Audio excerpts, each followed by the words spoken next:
Hey everyone, Aaron Rift here from NoDQ.com, and this is my top 5 series. Today's video will be about the top 5 heroes of the golden era of WWE. Coming in at my number 5 is the British Bulldog Davey Boy Smith.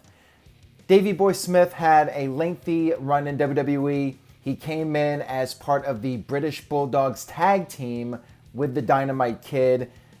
The team, of course, defeated the Dream Team at WrestleMania 2 with the help of Captain Lou Albano to capture the WWE Tag Team titles.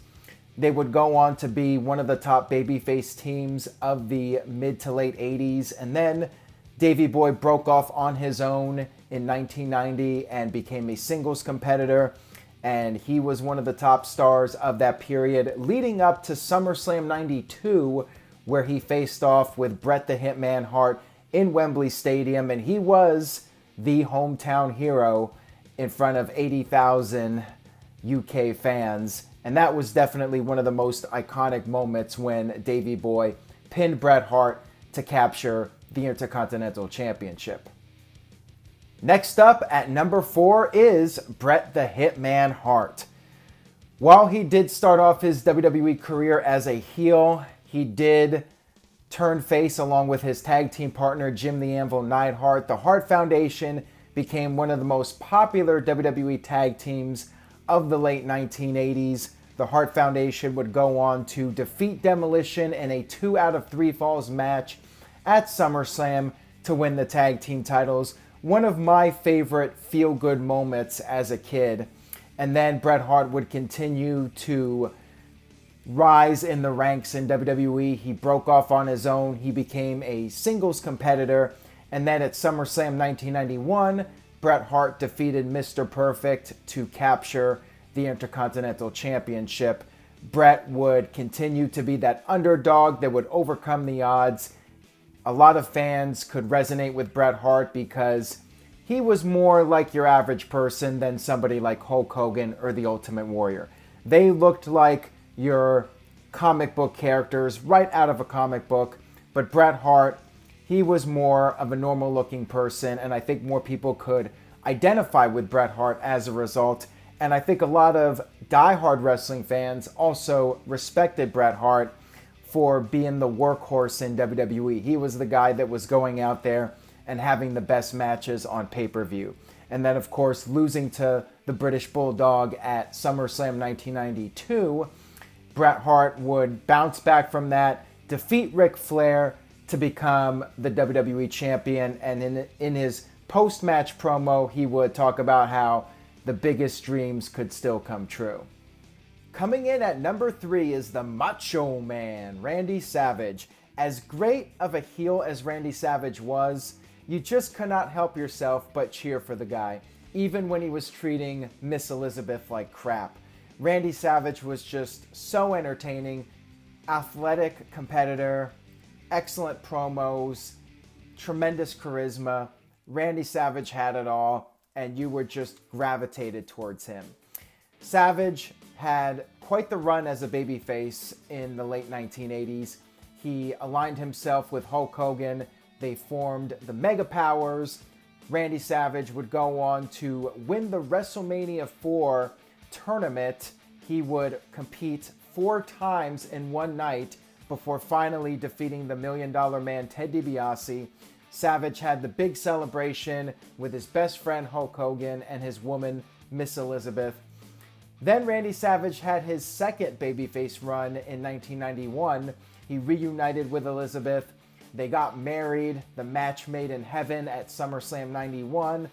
And then Randy Savage would feud with Jake the Snake Roberts and then go on to WrestleMania 8, defeating Ric Flair, fighting for the honor of his wife Elizabeth to once again become the WWE champion.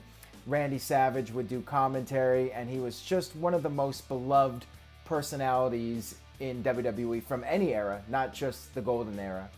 And now at number 2, the Ultimate Warrior.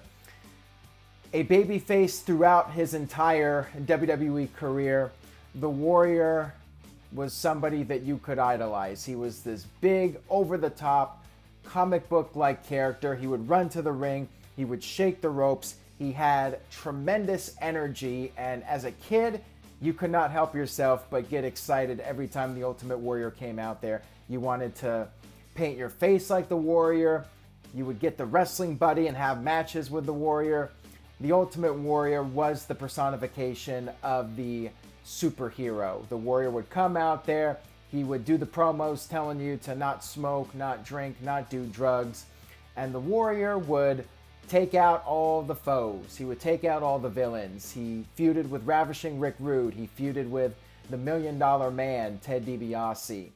He feuded with all those top villains. And then, of course, he faced the ultimate, I should say, the immortal Hulk Hogan. The Warrior was ultimate. Hogan was immortal. WrestleMania 6, they had their epic showdown, and the Warrior defeated Hulk Hogan clean in the middle. The two of them had their big moment together to celebrate the Warrior's victory.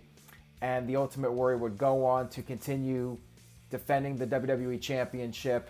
He would keep his run going through 1992 before finally departing from the company. But while he was there, there were few stars that had that intensity as the Ultimate Warrior. And now coming in at number one, of course, the immortal Hulk Hogan.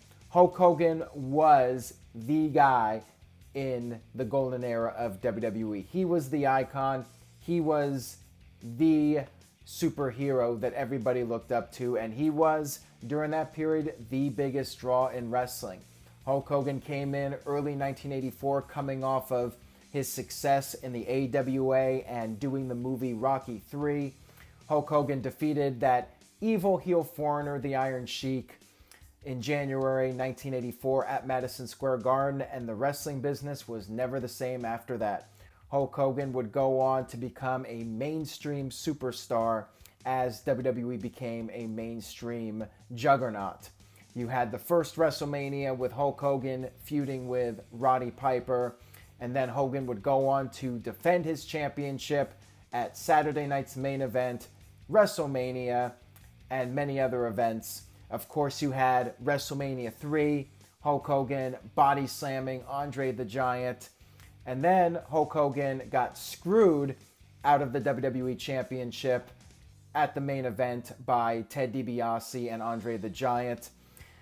Hogan, though, would come back. He would team up with Randy Savage. They formed the Mega Powers, and then Hulk Hogan would once again become WWE Champion.